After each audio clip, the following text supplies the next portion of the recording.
আমাৰ সত্ৰসমূহৰ এছাম বিশাল ভূভাগ আজি এক প্ৰকাৰ ক'ব গ'লে একাংশ মানুহৰ দখলত আছে। সত্ৰসমূহৰ ভৱিষ্যত কি হ'ব তাক চিন্তা নকৰাকৈ অসমত দেৱোত্তৰ আইন প্ৰয়োগ কৰাৰ বাবে এসময়ত সত্ৰসমূহৰ তলত থকা মাটিসমূহ চৰকাৰী চিলিং উদ্ভিদত পৰিণত হয় আৰু চৰকাৰী আইনৰ সুবিধা লৈ আজি বৰপেটা, মৰিগাঁও, নগাঁও জিলা আদিত সত্ৰসমূহৰ পূৰ্বৰ মাটিসমূহত এছাম লোকে আজি দখল কৰি তেওঁলোকৰ নিগাজী বসতি কৰিছে। দেৱোত্তৰ আইন গ্ৰহণ কৰাৰ সময়ত সেই সময়ৰ চৰকাৰে যদি সত্ৰসমূহক তাৰ পৰা ৰেহাই দিলেহেঁতেন আজি হয়তো সত্ৰৰ মাটি সুৰক্ষিত হৈ থাকিলেহেঁতেন।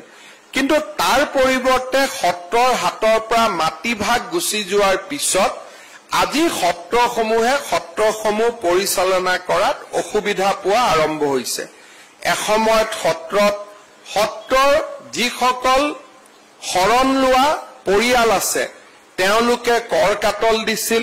লাহে লাহে সেই কৰ কাটল দিয়াৰ পৰম্পৰা নোহোৱা হৈ যোৱাৰ পিছত সত্ৰসমূহে আজি আৰ্থিক দৈন্যতাত ভোগ কৰিছে।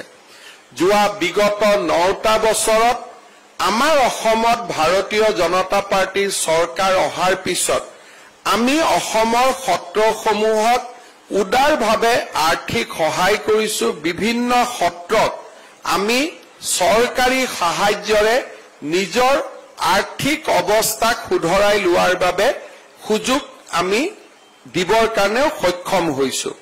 কিন্তু মই এটা কথা বিশ্বাস কৰো, চৰকাৰৰ দায়িত্ব চিকিৎসালয়, বিদ্যালয়, ৰাস্তা ঘাট, দুখীয়া দৰিদ্ৰ মানুহৰ আৰ্থিক উন্নয়নৰ বাবে আমি নিৰন্তৰ কাম কৰিব লাগে।